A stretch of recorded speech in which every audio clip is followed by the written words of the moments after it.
Friends எல்லாருக்கும் வணக்கம். இன்னைக்கு சூப்பரான டேஸ்டியான சப்பாத்தி பூரி எல்லாத்துக்கும் தொட்டு சாப்பிட சூப்பரான சன்னா மசாலா எப்படி செய்யுதுன்னு பார்க்கலாம். அதுக்கு முன்னாடி நம்ம சேனலை லைக் பண்ணுங்க, ஷேர் பண்ணுங்க, சப்ஸ்கிரைப் பண்ணுங்க. வாங்க வீடியோக்குள்ள போகலாம். சன்னா மசாலா செய்யறதுக்கு 1/4 கிலோ சன்னா நைட்டு 10 மணிக்கு ஊற வச்சுருக்கேன். இப்போ காலையில் கிட்டத்தட்ட 10 ஹவர் ஊறி இருக்குது. ஒரு குக்கரில் 4-5 விசில் வச்சு வேக வச்சுக்கலாம். அந்த தண்ணியை வடித்து எடுத்துடாதீங்க. அந்த தண்ணியில் தான் எல்லா சத்துக்களும் இருக்குது.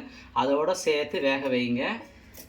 கொஞ்சமாக சால்ட்டு சேர்த்து வேக வச்சுக்கலாம். கிரேவிலே சால்ட்டு சேர்க்க போகிறேன், அதனால் சால்ட்டை கொஞ்சம் பார்த்து சேர்த்துக்கணும்.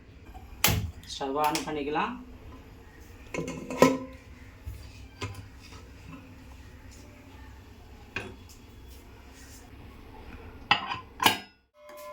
கிரேவி செய்யறதுக்கு ஸ்டவ் ஆன் பண்ணி வானலில் சூடு பண்ணிக்கிறேன். ஆயில் சேர்த்துக்கலாம். ஆயில் சூடாகிடுச்சு.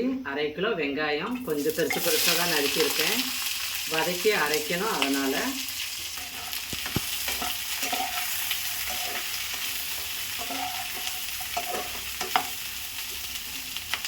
1/2 கிலோ தக்காளி சேர்த்துக்கிறேன். 10 பல்லு பூண்டு உரித்து சேர்த்துக்கிறேன். பெரிய துண்டு இஞ்சி பொடிசாக நறுக்கி சேர்த்துருக்கேன். எல்லாத்தையும் நல்லா வதக்கிக்கலாம்.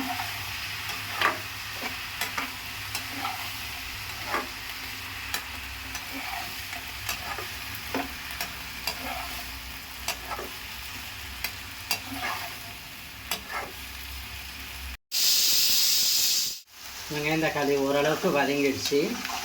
ஸ்டவ் ஆஃப் பண்ணி இறக்கி வச்சுட்டு சூடான பிறகு மிக்ஸி ஜாரில் அரைச்சிக்கலாம். சூடாக அரைச்சி ஜாரில் அரைச்சிக்கலாம்.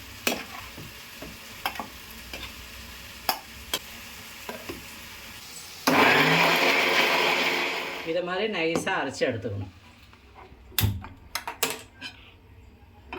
கிரேவி சேர்த்து வானல் சூடு பண்ணிக்கலாம்.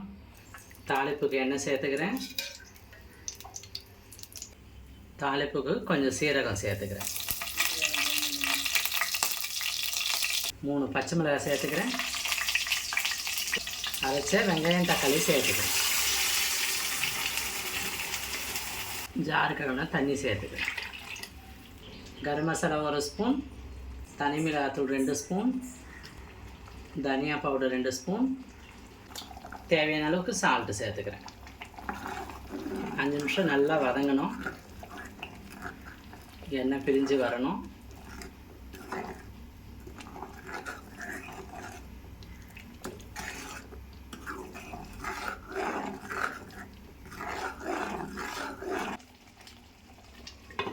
தட்டுப்பட்டு மூடிக்கலாம். வேக வச்ச மூக்கடலை சேர்த்துக்கலாம்.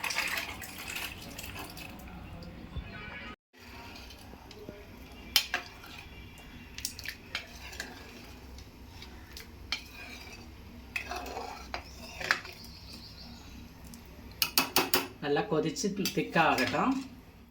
குழம்பு கொதிச்சிடுச்சு. ஃபைனலாக கசூரி மேத்தி கொஞ்சம் தேய்ச்சி சேர்த்துக்கலாம். கொஞ்சம் கொத்தமல்லி சேர்த்துக்கலாம். அவ்வளோதாங்க, சூப்பரான சன்னா மசாலா ரெடி.